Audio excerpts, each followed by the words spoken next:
Hello everyone, Kanchan here. Today we're gonna talk about the next episode, Empire of God. जैसा कि हमने last episode में देखा था कि नाइट वॉचमैन की टीम ने सारे डीमंस को मार दिया था, वहीं सायुकी का एक नया फ्रेंड जो बना था जिसका नाम जिंग्यू था, उसने भी सायुकी का बहुत ज्यादा डीमन को मारने में साथ दिया था। वहीं जिंग्यू ने अपनी टैबो पावर और लॉजिक का यूज करके असली नंदा डीमन को पहचान लिया था। अब आगे यहीं से आज के एपिसोड की शुरुआत होती है, जहां हमें दिखाया जाता है कि नंदा डीमन भी मारी जा चुकी है। सीन चेंज होता है, हम सायुकी को उसके सपनों की दुनिया में देखते हैं, जहां वो एक चेयर में बैठा हुआ था और वहीं पर नंदा डीमन और E5 भी कैद थे, जहां पर सायुकी नंदा डीमन को डराते हुए कहता है कि तुम्हारी ये सब करने की क्या वजह थी, जिस पर नंदा डीमन कहती है कि हम तो बस इंसानों से छुपकर रहना चाहते थे, लेकिन एक दिन एंशिएंट चर्च का एक बंदा हमसे मिलने आया और उसने हमें डरा कर कहा अगर हमने तुम्हें पकड़कर नहीं लाया तो वो हमारे पूरे ग्रुप को मार देंगे,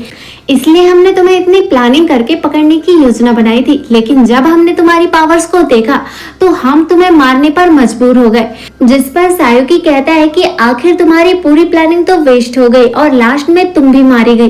जिस पर नंदा डीमन कहती है कि मैं तो तुम्हें जरूर मार देती, लेकिन E5 की लॉयल्टी की वजह से तुम जिंदा हो, क्योंकि जब मैंने उसकी बॉडी में काबू किया था फिर भी वो तुम्हें बचाने के लिए पूरी कोशिश कर रहा था और इसी वजह से उसने अपना हाथ भी गंवा दिया। और उसे इस बात का हमेशा से दुख था कि जब तुम पर पहली बार डीमंस ने अटैक किए थे तो वो तुम्हें छोड़कर चला गया था। नंदा डीमन की ये सारी बातें सुनकर सायुकी E5 के पास पहुंच जाता है, जहां वो उसका लॉयल्टी लेवल चेक करता है। तभी हम देखते हैं कि सायुकी के सामने एक स्क्रीन आती है जिसमें उसका लॉयल्टी लेवल लिखा हुआ था और उसका लॉयल्टी लेवल 85% था। वहीं E5 वहां बैठे हुए रो रहा था और उसे कुछ भी समझ नहीं आ रहा था कि उसके साथ हो क्या रहा है और अचानक वो कैसे मर गया। वहीं सायुकी को भी E5 की हालत बिल्कुल ठीक नहीं लग रही थी। तभी हम देखते हैं कि उसके सामने एक कॉन्ट्रैक्ट आता है जिसमें लिखा हुआ था कि या तो तुम E5 की सोल को नष्ट कर सकते हो या E5 को केयर टेकर नर्स बना सकते हो,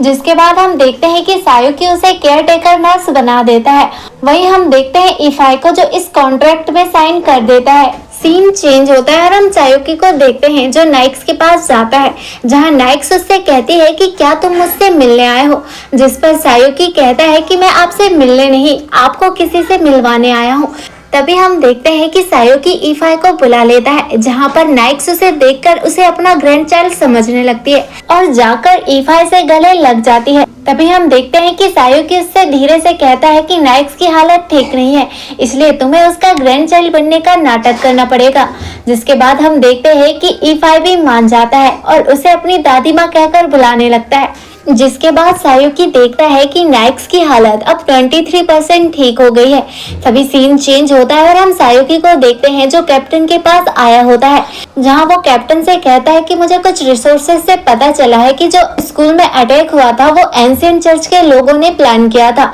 तभी हम देखते हैं कि वहां पर मो आ जाता है और कहता है कि स्कूल में सब कुछ ठीक हो गया है और कहीं भी हमें नंदा डीमन का हेड नहीं मिला। सीन चेंज होता है, हम E5 की दादी को देखते हैं, जहाँ सायुकी ने बहुत सारे पैसे और एक लेटर भिजवा दिया था जिसमें लिखा था कि E5 कुछ काम से दूसरी सिटी पर गया है और कुछ दिन में वापस लौट आएगा। अगेन सीन चेंज होता है और हम जिंग्यू को देखते हैं जो एक अजीब सी जगह में पहुंच गया था, जो कि उसकी एक पर्सनल लैब थी जहां वो अजीबोगरीब एक्सपेरिमेंट करता था। वहीं हम देखते हैं कि उसके हाथ में एक ब्रीफकेस था जिसमें उसी नंदा डीमन का हेड था और वो उस हेड के साथ एक्सपेरिमेंट करने वाला था। तभी हम देखते हैं कि वो एक नाइफ की मदद से उस डीमन के हेड को कट कर देता है, जिससे एक इंटरेस्टिंग चीज निकलती है, जिसे देखकर वो बहुत ज्यादा खुश हो जाता है और एक डेविल स्माइल के साथ चूहों को लेकर एक्सपेरिमेंट करने चले जाता है और इसी सस्पेंस के साथ इस एपिसोड का एंड हो जाता है। अगर आपको ये एक्सप्लेनेशन पसंद आया तो वीडियो को लाइक और चैनल को सब्सक्राइब जरूर कीजिएगा।